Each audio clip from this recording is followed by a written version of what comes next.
A possible federal government shutdown is looming as Congress bickers about funding. Let's talk about that and a lot more with Republican presidential candidate Congressman Ron Paul of Texas. He's joining us right now from the First of the Nation primary state of New Hampshire. Congressman, thanks very much for coming in. Before we get to the presidential campaign, put your congressional hat on for a moment. Congress can't seem to agree on almost anything nowadays, and there could be a government shutdown as early as this weekend unless the appropriations bills are passed. What's going on? Why is Congress so dysfunctional? Well, this dysfunction seems to be business as usual. How many times have we gone through this in the last couple of years? It sort of is to be routine.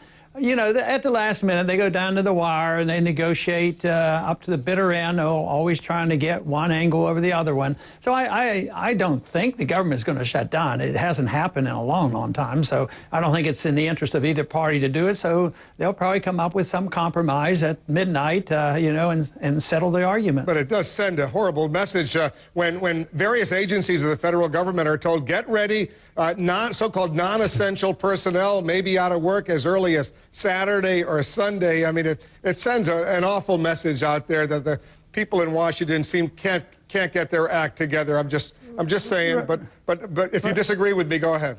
Right. No, I think the problem is that the people in Washington that I know don't admit that we have a serious crisis on our hand, a financial crisis, and they don't know how bad it is because we're bankrupt, and yet we're preparing ourselves through the Federal Reserve to bail out all of Europe. And there's no money, and the debt is the problem. So they're up against the wall, and nobody wants to cut anything. But if they knew how bad it was, they would cut, and they would start living within our means, and that means looking at all the budget. But no, they're going to delay it. They think it's a football game, and they're going to play it and see who's going to get the best edge in the next election to see who can maintain or gain power.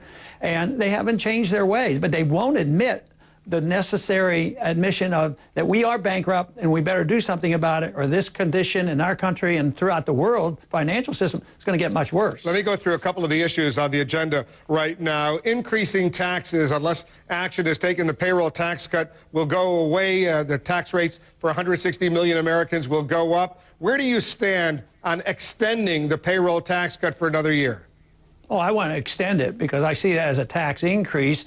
And the system isn't run like it should be. You know, we're supposed to have money in the bank and have a trust fund. That doesn't exist. So it's all been spent into the general revenues. And so many of these funds from Social Security has been spent overseas. So I want to pay for it. That's the whole thing. But I don't consider paying for it by punishing one group and taking that money and giving it to the other group. So I'd pay for it, extend the tax credit cut, and pay for it by overseas spending. For instance, why are we going to pretend that we're leaving Iraq and we really aren't, and we're going to maintain the biggest embassy in the world and have 17,000 personnel there that are contractors making twice as much as our military? You can save billions of dollars doing that. So yes, we have to address it. This is a reason nobody wants to give up a nickel on this overseas expenditures, and that's the best place to cut in order to save our system and take care of our Social Security beneficiaries and the health care, the people who have become so dependent. But I have no idea why they won't consider this. And evidently the lobbyists for spending this money overseas and for the military is so powerful that neither Democrats nor Republicans want to really talk about cutting overseas spending. Bring troops home. That would save billions of dollars. So the money is there, but this idea that you have to raise taxes on the rich in order to pay for the payroll tax cut, it makes no sense, and that's why they're arguing about it. And just to be precise, 17,000 Americans, about half diplomats, diplomatic support staff. The other half would be contractors, and you're right, they're going to be getting a lot more than U.S. troops. Unemployment benefits. Are you ready to extend the full range for another year?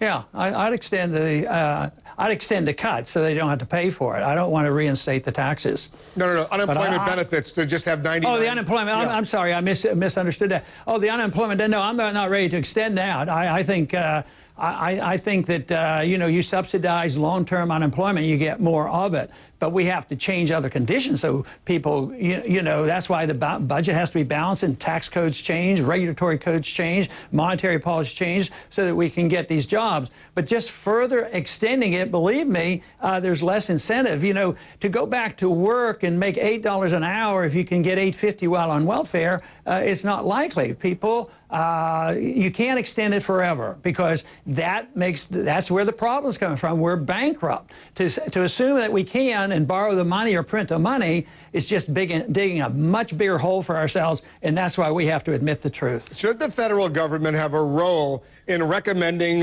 when you can use your cell phone while driving? No. No way. I looked in Article 1, Section 8. They don't even say anything about telephones there. So no, they shouldn't be doing that. That is really nitpicking away. And if some state decides that you shouldn't do it, they certainly have the authority to do that. But what if I came up with a statistic and I could prove that eating in a car causes more accidents than using your cell phone? It's on and on. Reckless driving, people who cause accidents, they're liable and responsible and should be punished for this. But this idea that the federal government's going to write a rule about when we're going to use cell phones and then force them maybe to buy a certain type of cell phone that's already in your car, that's more government than we need, and one of the reasons why we're in such a mess. We got a lot of questions for you because I asked our viewers on Twitter, Facebook. You have a question for Ron Paul. Here's one. Would you consider Mitt Romney or Newt Gingrich as your vice president? Probably not unless they change their ways and change their beliefs and convince me of it.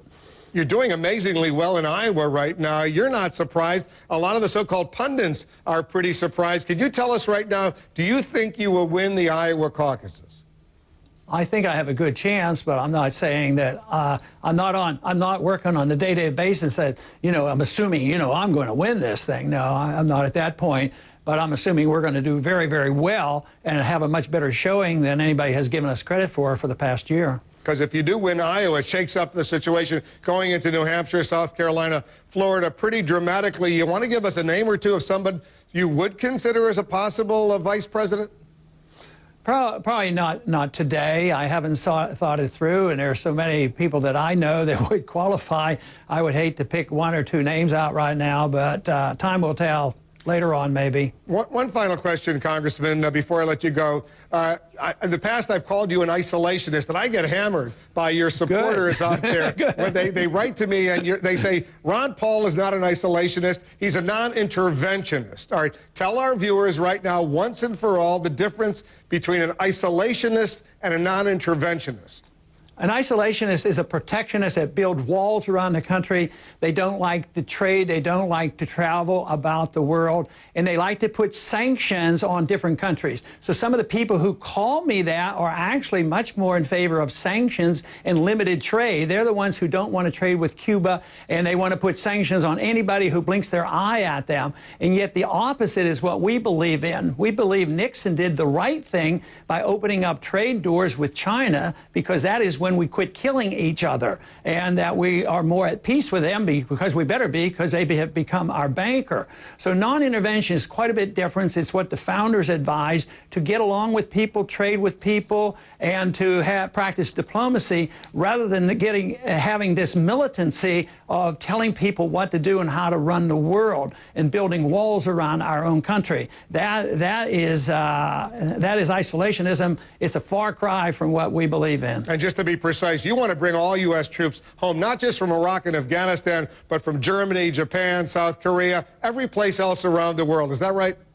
Yeah, because I believe in national defense, and our first responsibility, or probably one of the major responsibilities of the federal government, is the national defense. And fighting these wars does not help us. I mean, getting bogged down in Afghanistan brought the Soviet Union to its knees, and it's bringing us to our knees, too. We've been there 10 years, and it's contributing this huge deficit that we have. Those wars over there have contributed $4 trillion worth of debt in the last 10 years. So, yeah, I want to bring them home, and I think we'll be stronger for it. I think we'll have a stronger national defense, and we'll have a lot stronger economy. If we're serious about straightening this mess up, we have to deal with foreign policy as well as monetary policy and fiscal policy and tax policy.